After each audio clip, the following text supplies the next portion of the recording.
Seja muito bem-vindo, muito bem-vinda ao IPIcast. IPIcast está de volta e nós estamos aqui, eu e o meu host companheiro, Marino Marco Davantel. Fala, galera, tudo certo? Esperamos aí, agregar bastante nesse podcast. Isso aí. Eu sou o Matheus Machado, pastor aqui na primeira IPI de Maringá, e nós temos dois convidados hoje fenomenais, amigos do nosso coração, companheiros de muitas histórias já. O Rodrigo Veríssimo e a Luciana Faria, por favor, se apresentem para nós, para a galera que está nos ouvindo, para que a gente possa conhecer um pouquinho de vocês. Oi, gente, tudo bem? Sou a Luciana, sou gestora lá do Instituto Isis Bruder e é um prazer estar aqui. Obrigada pelo convite. Obrigado por aceitar estar aqui, Lu. Aí sobrou o Rodrigo aqui. Eu sou o Rodrigo, faço parte do ADT, da Conexão Church, e hoje estou como também conselheiro tutelar na cidade de Maringá. Prazer estar aqui com vocês também. E já foi cria lá do Instituto também. Já foi cria do Instituto, já foi orientador lá, já foi de tudo, né?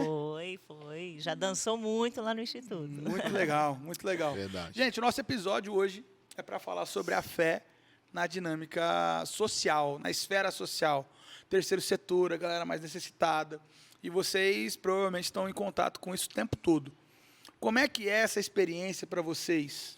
A experiência de estar com eles no terceiro setor o tempo todo, né, no conselho, no instituto. Como encarar essa realidade deles a partir de uma experiência de fé? Isso aparece o tempo todo para vocês? Ou é uma coisa que fala assim, não, minha fé ficou um pouquinho de lado, agora eu sou mais conselheiro. Como é que funciona isso? Sou mais gestor e agora eu sou mais crente. Como é que funciona isso? Bom, vou começar aqui, né, Rô? Sim. Na verdade, eu acho que é o contrário, né? Eu acho que entrelaça tudo. Eu acho que é impossível separar, né? Eu sempre falo isso, né? Todo mundo que eu tenho a oportunidade de conversar, eu falo que o terceiro setor, desde que eu entrei lá, eu vejo que lá eu sou 100% ministério, 100% trabalho, 100% missão. Então, é tudo, né? Tudo de uma vez. Às vezes, eu vim do mundo corporativo, né? Trabalhei no Diário durante 5 anos, antes do Diário é Bom Livro, né? E sempre amei, né? O meu caminho profissional, a minha trajetória. Aprendi muito em tudo que eu fiz. Mas, quando eu entrei no Instituto Isis Bruder, primeiro eu entrei como voluntária, né? Fui demitida do jornal diário, né? Estava quebrando, estava naquela transição, né? O jornal impresso hoje não existe mais, acho, né? Quase, né? Deve ser um ou outro por aí. Mas, enfim, eu saí de lá e agora o que eu vou fazer? Vou ser um tempo voluntária. E fui para lá e fui, né, cuidar da molecada, ensaiar a cantada de Páscoa, de Natal, né? E acabei me apaixonando, né, pelo terceiro setor, pela causa, pelas pessoas. E misturou, virou missão, virou trabalho, e é muito difícil você desassociar uma coisa da outra, né? Ali realmente é um ministério, né? Para mim, né? É o bichinho do terceiro setor. Exatamente. Quando ele pica, velho. Embaçado, né? Embaçado. Vocês diriam que o terceiro setor quando a gente começa a entrar em contato com isso, com a galera mais carente, com a galera que precisa um pouquinho mais de atenção, às vezes um recurso financeiro, uma coisa desse tipo. Você acha que acontece uma reconversão no nosso coração, como se a gente precisasse voltar a acreditar em coisas mais intensas do que a Bíblia diz, esse tipo de coisa? Cara, acho que no mínimo um confronto com você mesmo. Quando você sai da tua realidade, de repente você se vê numa outra realidade, dentro de uma associação, de uma ONG, ou trabalha com pessoas, e de repente você está convivendo não só com a tua, mas com várias realidades diferentes. Isso te confronta, né? Isso faz você pensar no teu cristianismo, inclusive, porque você começa a ver também Cristo em outras pessoas também, que às vezes não tem aquele título de eu sou evangélico, mas você começa também a ver ações que refletem Cristo, e isso te confronta. Isso faz você mudar a forma sua de pensar. Você percebe bastante Cristo em outras confissões, assim, em outras pessoas com maneiras de falar diferentes dos jargões de sempre? Cara, eu trabalhei na fundação, quando trabalhava lá no Champanhar, a gente teve uma gestora católica e alguns funcionários católicos. E eu falo que para mim foi uma quebra de paradigmas, assim, porque até então eu nunca convivi assim no dia a dia. E de repente convivi com pessoas que eu falei, pô, parece que é até mais crente do que eu. No meu caso, se eu estivesse lá, não seria muito difícil. E isso me balançou muito, me confrontou muito. Eu falo que a fundação foi um lugar onde me moldou mesmo. Ela me estremeceu. Até a minha forma de pensar e acreditar e ver o Evangelho mudou muito nessa lida. Né? Minha convivência vem de uma história no Ministério de Artes, no escritório de advocacia. De repente eu tenho uma experiência lá no Santa Felicidade, na Escola Benedito, com um projeto, hoje é Projeto Cenita, mas na época era a Organização Reviver. E toda quinta e sexta-feira eu ia para esse local.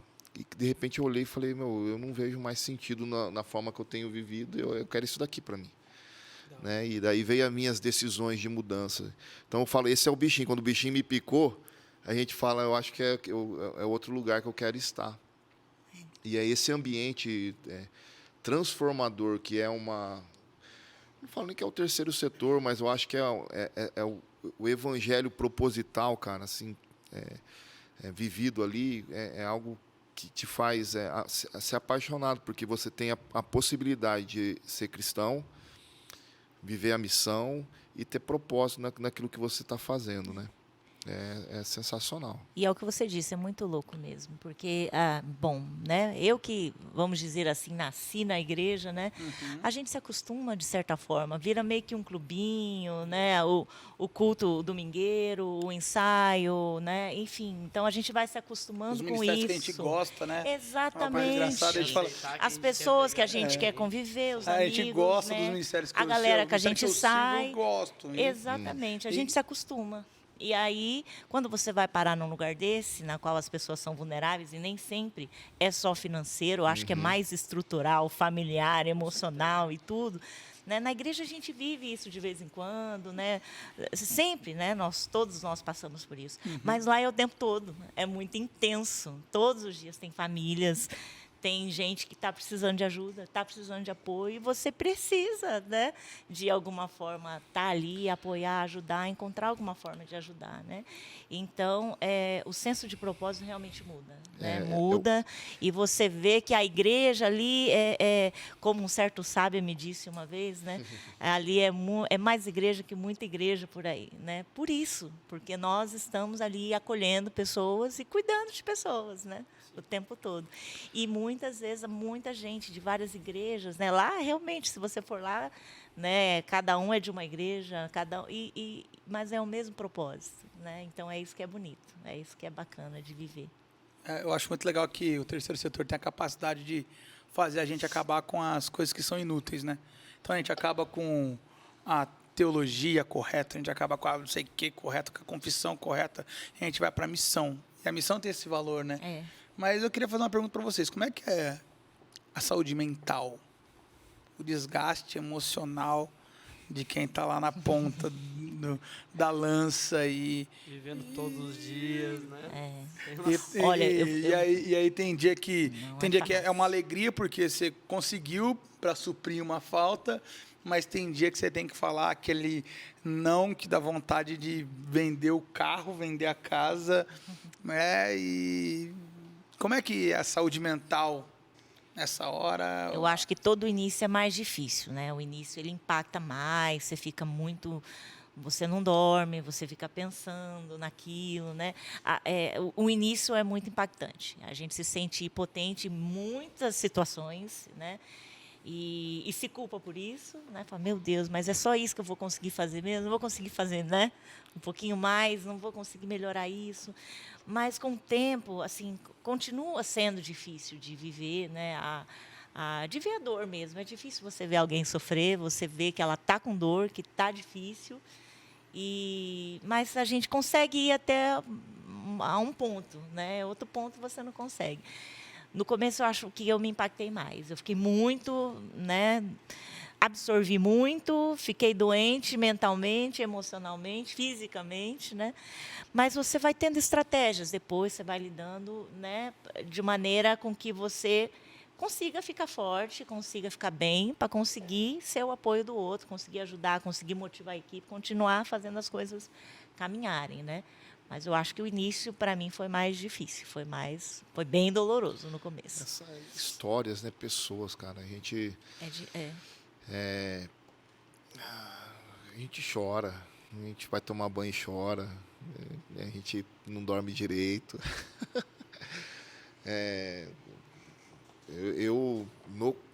Na fundação, eu falo assim, no ISIS ali, ali é a minha alegria, cara. Ali eu tenho uma satisfação. Hoje, onde eu tô, é dor, velho. É dor, né? Então... Você já vive a situação quando o mal já foi instalado muitas vezes ali, já né? aconteceu, né? Não tem gincana para animar, não tem... Você chega só para geralmente a gente, cuidado paliativo quase, a né? gente já chega para resolver uma situação que já está, às vezes, muito crítica até, né? E aí tem situações que literalmente, eu nunca fiquei acordado por questões financeiras ou outras. De repente estou acordado porque tem uma situação que a gente não está conseguindo desenvolver ou está conseguindo auxiliar, né? Então a gente fica... eu até falo, né?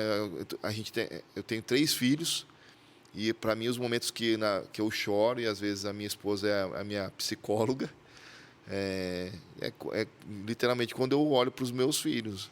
Me lembro quando eu coloquei meus filhos para deitar, dormir, depois de um atendimento, ir na cama, ir no quarto, um arzinho condicionado, tudo arrumadinho. E eu comecei a chorar, cara. Não aguentei. Dá uma culpa, né? Porque você olha e fala, caramba, não tem isso aqui. Na grande maioria não tem esse processo, né? E aí a gente se estremece. Eu acho que não tem gigante aí que passa sem se estremecer nessas experiências. Eu acredito num evangelho que ele sai desse ambiente e ele se reflete para outros. E, na verdade, você vai encontrar esse significado exatamente nisso, no outro. No outro você encontra esse significado. E aí, de repente, quando você começa a encontrar o outro machucado, doído, fragilizado, com histórias que você não imagina, e você diante disso, isso te confronta muito, né? Você fica sem dormir, velho.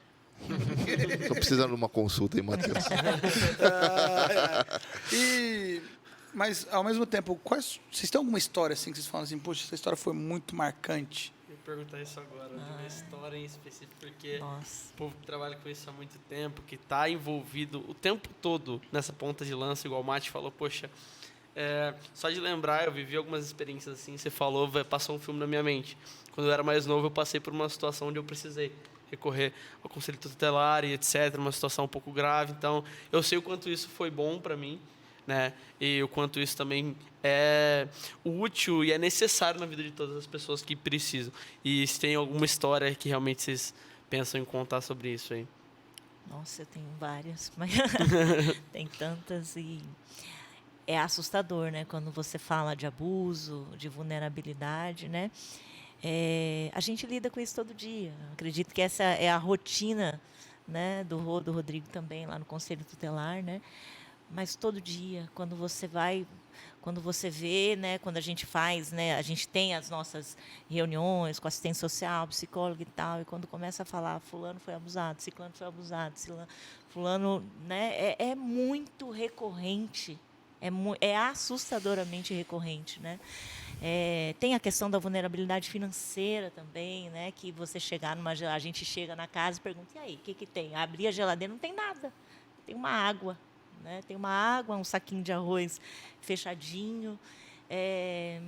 Já aconteceu esses dias, né? Há alguns meses aí a gente fez um bingo da higiene, né? Para molecada. E daí tinha bastante escova de dente que a gente tinha ganhado de uma farmácia, escova de dente, pasta de dente, né? E aí um dos meninos ganhou uma pasta e olhou por mãozinho comemorando. né? Uma pasta e tal. E aí uma das nossas meninas que estava lá falou, ué, gente, nossa, só uma pasta de dente. Você não tem na sua casa, não, né? E ele, não, eu não tenho. E como que você escova o dente? Com água e sal. 2023, Maringá, que é a cidade, né? A melhor cidade para se viver. Explica isso, cara. Melhor para quem? Né? Isso. Uma criança que vive aqui, na nossa realidade, escova o dente com água e sal. Então, aquilo impacta demais, né? Quando a gente ouve isso, né? E tantas outras histórias, gente.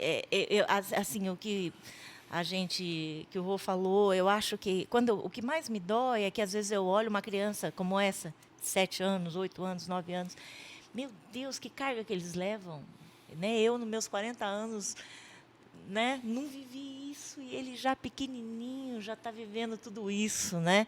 Essa avalanche de situações que fragilizam, né? Que deixam ele realmente à margem, né? Então são muitas as situações, mas acho que todas elas ainda impactam muito e me assustam de ver a frequência que elas existem ainda, né? E você? A gente luta tanto, né? Tantos anos as pessoas lutam e acham que isso vai melhorar. Parece que às vezes as coisas não melhoram. Acho que esse é um desabafo, né? Nossa, a gente luta, tanta coisa acontece, políticas públicas e tanto, tecnologia, mas parece que está sempre, né? Enfim. Se a gente pensar que uma criança não tem a pasta, você acha que em Maringá isso aconteceria? Se essa criança tivesse acesso à informação? Não, mano. Não é para acontecer. Porque isso é para uma escola fornecer uma pasta, é para um CRAS fornecer uma pasta. Só que o problema é que o duro que até o direito, o acesso ao direito, ele fica reprimido pelo não conhecimento. E aí a minha fala, a minha indignação é, afinal de contas, nós somos quem? Nós não somos a luz, mano. Não é para a gente trazer ciência e conhecimento para essa galera. Às vezes a gente não tem que dar a pasta, mas ele tem acesso porque ele tem direito. Essa criança tem direito a ter uma pasta de dente, cara. E às vezes por não conhecimento de um pai ou de uma mãe, ou às vezes não consegue chegar onde precisa chegar para ter acesso ao básico, porque isso é o básico, cara.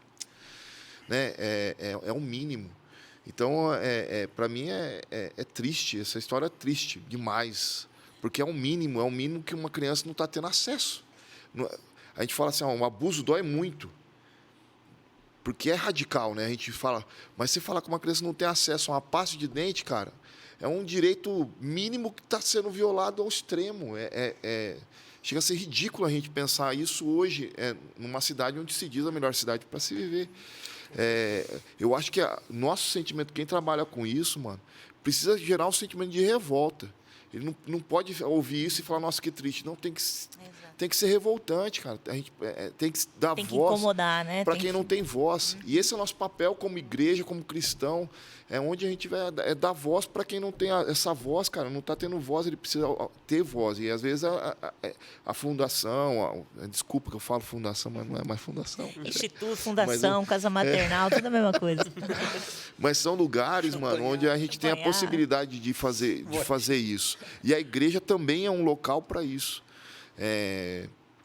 Então, eu teria muitas histórias, mano, para contar que são difíceis. Mas desculpa, mas a minha indignação é essa. Eu poderia contar várias histórias de crianças abusadas, mas é horripilante, cara, você pensar que uma criança não tem acesso ao básico. E aí o básico é assim, Matheus, a ter consulta para ver que óculos que ela vai usar.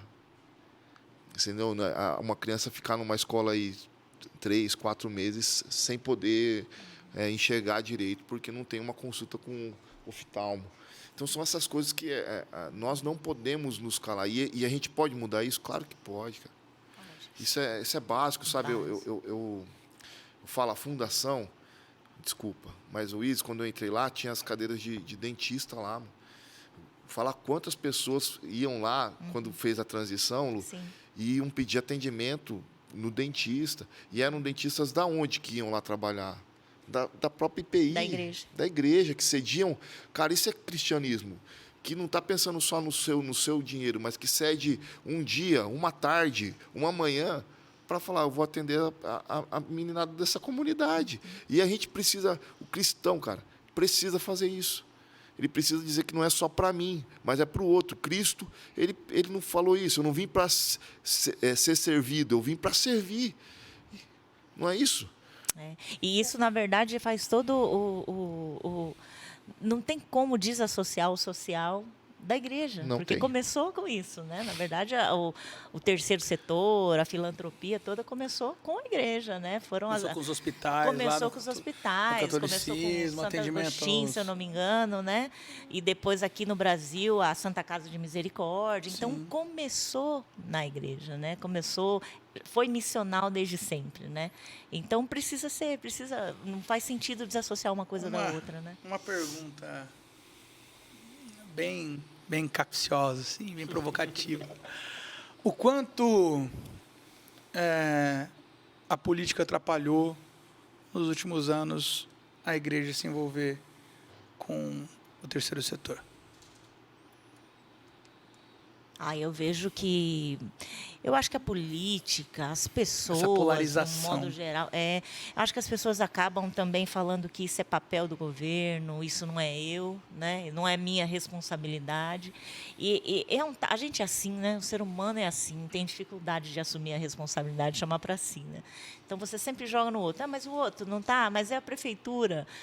Eu ouço muito isso, mas a prefeitura não dá o recurso, né?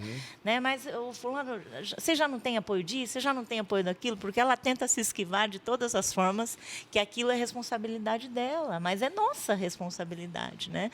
E quando a gente enxerga isso como nossa responsabilidade, eu não estou interessada em saber o que a política está fazendo, o que os governos estão fazendo. Eu estou interessada no que eu posso fazer, né? Minha parte, né? Eu posso fazer. Não interessa o outro, interessa o que eu posso, o que eu devo, o que eu tenho que devolver, né? Achei esses dias veio uma galerinha da área da educação física que estudaram na UEM, né, Universidade Estadual, tal. E eu achei muito bacana a fala dele. Ele falou: eu estudei numa universidade pública, então o mínimo que eu posso fazer é devolver, né? Então eu vim aqui para devolver, para fazer algo, tal, em prol de alguém, né? Então essa consciência de que a gente precisa servir o outro não pode estar associada apesar de, né, a gente saber que a política está em todos os lugares, né? Mas essa consciência de que eu tenho que fazer o que eu tenho que fazer, ponto, independente de quem esteja fazendo, né? Você acha que falta então um pouquinho mais de envolvimento pessoal? Eu acho que falta. Eu acho que as pessoas, a prova disso, vamos dizer assim, né? Vamos dizer assim, o número de mantenedores vem diminuindo. Isso não só no Instituto, mas de todas as instituições, quando eu converso com todo mundo, com outras pessoas, né? Maringá tem mais de 100, né, instituições. Então, quando você conversa, você vê que eles falam que as pessoas realmente elas estão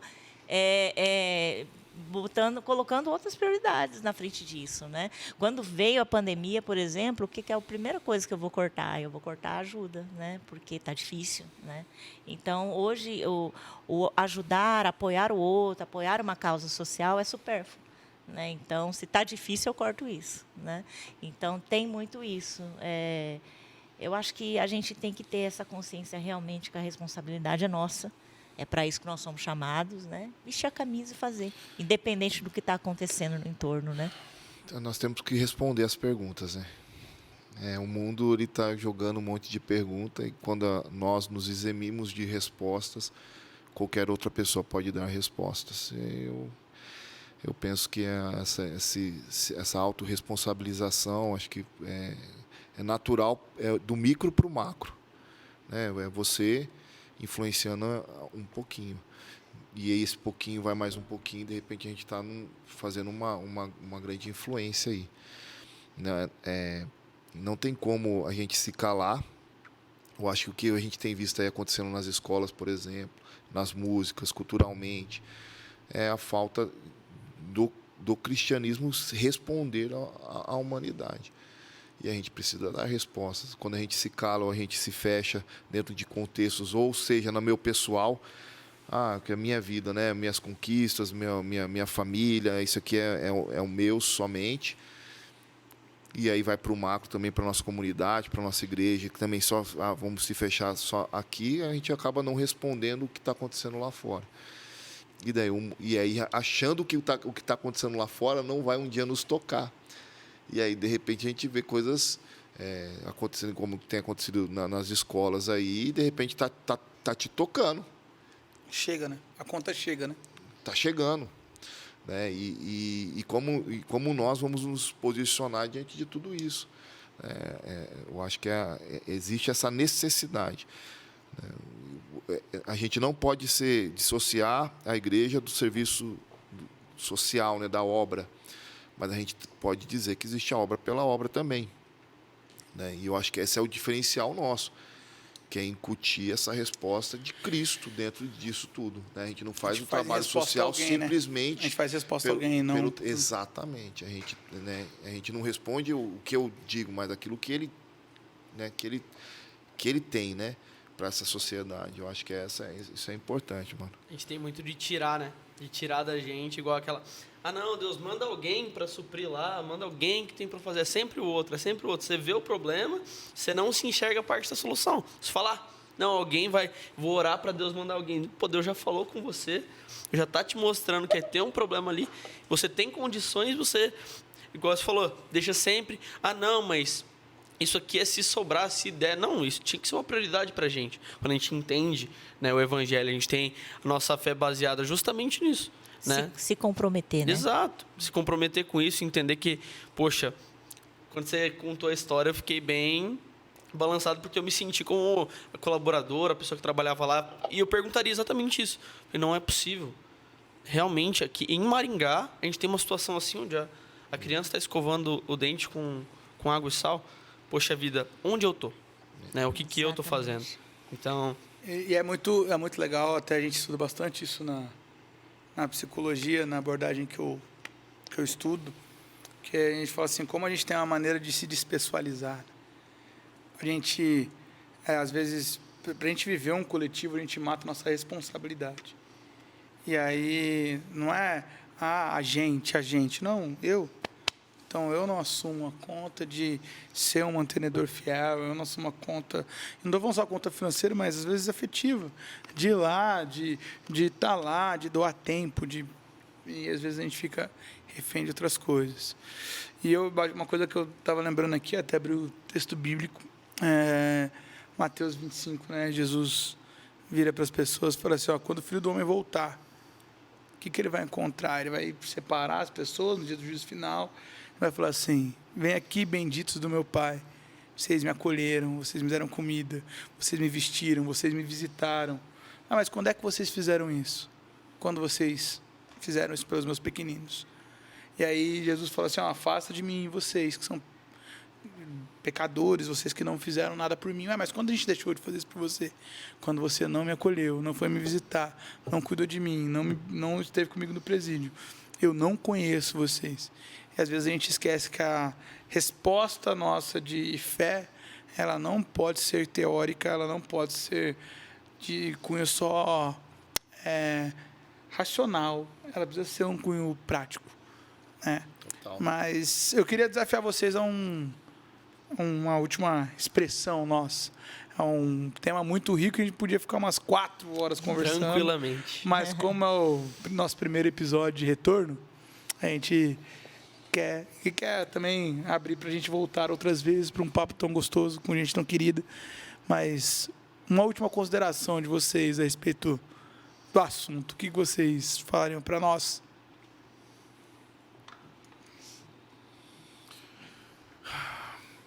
Galera, assim, tem uma espiritualidade, isso eu aprendi com uma pessoa católica, mas tem uma espiritualidade aí vertical, mas também tem uma espiritualidade horizontal, e ela falava, é a cruz, Rodrigo, você e o Deus, né, o Eterno, mas também tem a cruz no plano horizontal, e aqui vai relar no homem. E às vezes a gente está muito focado aqui nesse lance aqui, e a gente separa, né, quer separar as coisas e esquece, né, esse encontro. E é nesse encontro, para mim, quando os discípulos perguntam, mas qual que é o principal mandamento? E Jesus ele não responde um. Eu sempre fico, que legal, né? Porque eles perguntaram qual que era o. E ele responde 2. Né? Ele fala né, o amor a Deus, todo o corpo, alma, espírito, e o amor ao próximo como a si mesmo. Né? Dando já, parecendo que esse amor ele tem um propósito no outro, encontra direção para o outro. E então a gente precisa olhar. Tem uma frase muito famosa que fala assim: eu procurei a Deus, não encontrei ninguém. Quando eu encontrei o outro, encontramos os 3. Exatamente, é isso aí. Eu até arrepiei, negão. Lu. Ai, que lindo. Eu também ouvi uma frase há um tempo atrás que entrou também e fez muito sentido para mim, né? Numa conversa de bastidor ali entre ongueiros, vamos dizer assim, né? A galerinha do terceiro setor. E ele falou assim: Lu, o bem não pode ser tímido. O bem não pode ser tímido. E eu falei, é verdade. Às vezes a gente fica, né? Porque o mal está escrachado, tá, né? Tá invadindo, né? Tá derrubando as portas, né? Em todas as esferas. E a gente não pode ser tímido, a gente não pode se intimidar, a gente não pode se distrair, sabe? Às vezes a gente tende a se distrair muito com a gente mesmo. Não, é legal, gente, é legal sonhar, casar, ter família, sonhar, viajar, ter uma vida melhor. É legal e nós, seria muito, né, idiota da minha parte se eu falasse que isso, né, a gente não almeja isso. Mas a gente tem que se preocupar com quem está do nosso ladinho, sabe? A gente se distrai com os nossos problemas, né, emocionais e tal. Todo mundo quer cuidar da saúde, todo mundo isso, todo mundo aquilo.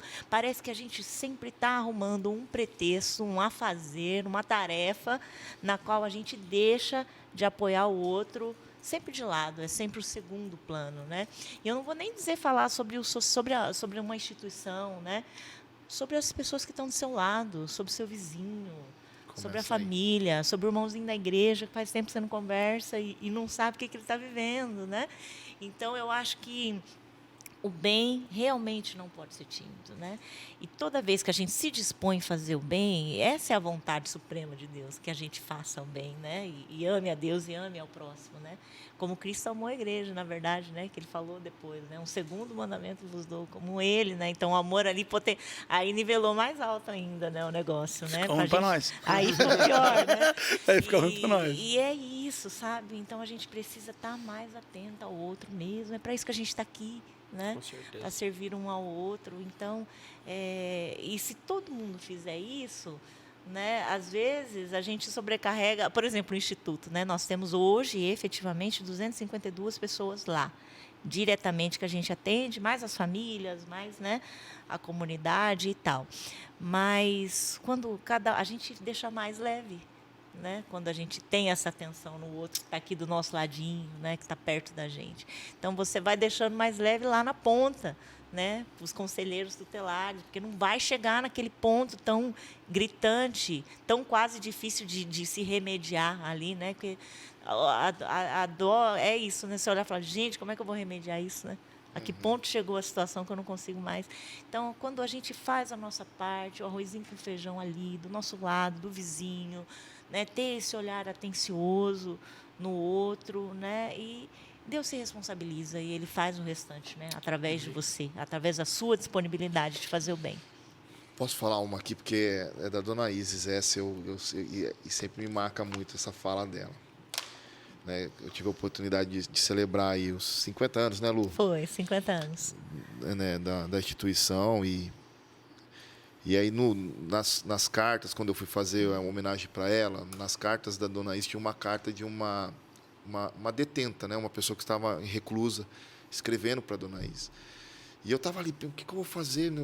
Perdidaço, assim, né, no negócio. E aí tinha uma frase que essa detenta escreveu lá, que é para a Dona Isis: obrigado, porque você trouxe luz para a minha escuridão.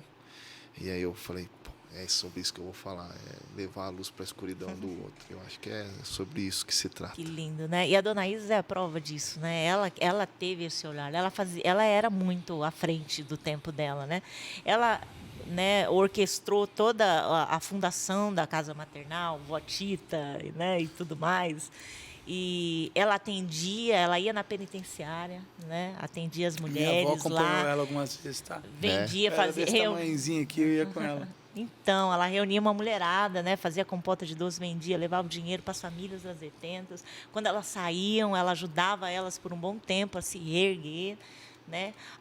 No velório dela, eu fiquei sabendo, né, que ela catou um dia, parou lá no Brasil, o fusquinha dela, e enfiou uma moradora de rua dentro do fusquinha, né? Levou para casa, né? Levou no médico, no dentista, comprou roupa, tudo, né? E dali a 30 dias a mulher sumiu da casa dela, né? E depois ela encontrou, falou: "Ué, fulana, né? Por que você fugiu?" Ela: "Não, eu acho que não, essa vida não é para mim." Então, mesmo vivendo isso, ela não desanimou, não desistiu das pessoas, né? Então, eu acho que é perseverar, né? E continuar, não desanimar, falar: fulano, não adianta não, gente. Ixi, não adianta investir tempo, não vai dar certo, né? Essa galera aí não vai ter jeito. Faz. Né? Faz. E é Deus que vai dizer se vai dar certo, se não vai dar, o que Ele quer, o que Ele tem com isso, né? Então, é nossa obrigação fazer. E é uma boa lembrança, que o Rodrigo, dessa vez, eu lembro que ele quase morria do coração, que ele ia apresentar, ensaiar as crianças e tal, né? E a gente não sabia até o dia que ele ia fazer. Verdade. Meu Deus do céu, o que vai sair, né? E foi aquela coisa linda, foi uma linda homenagem de uma mulher que realmente fez o bem, né? E aí, Marininho? Fala o quê? Embaçado. Fala o quê? A gente fica quieto e concorda, né? Fala amém, né? Aprende, fala amém. Fala amém. Deixa Deus todos falar. Todos nós. Então, estamos nessa trajetória aí, aprendendo, né? Tem algumas pessoas que eu considero orações vivas, encarnadas, e eu louvo a Deus. Já falei isso algumas vezes para você, tenho a oportunidade de falar agora para a Lu, e algumas instituições, né, como o Instituto Zisbruder e Conexão Church e o Espaço Palavra lá de vocês, né, galera, o rolê da palavra. Então, eu louvo a Deus porque são orações vivas e para nós são tanto um motivo de inspiração quanto um ensino profético para nós tomarmos rumo e continuarmos acreditando e fazendo e nos convertendo de novo. Então, uma palavra de gratidão a vocês, que a palavra do Senhor lá em número 6, a partir do verso 24 a 26, se cumpra na vida de vocês, que o Senhor os abençoe e os guarde, que o Senhor faça resplandecer o rosto dele sobre vocês. Amém. E dê a paz. E aí, a palavra do apóstolo Paulo, que a graça, a maravilhosa graça do nosso Senhor Salvador Jesus Cristo, o amor de Deus, nosso eterno e bondoso Pai, a unção do Espírito Santo, esteja sobre vocês. E você que assistiu o nosso podcast, ouviu o nosso podcast, nós queremos convidar você a compartilhar esse papo nosso, tão gostoso e ao mesmo tempo reflexivo, confrontador, com o maior número de pessoas que você puder, para que o nome de Jesus e o ensino de Jesus encarnado chegue a outros corações. Muito obrigado pela sua companhia até aqui. Gente, um beijo grande no coração. Muito obrigado, gente. Beijo. Até. Tchau, gente. Até a próxima. Foi um prazer. Esqueça tudo.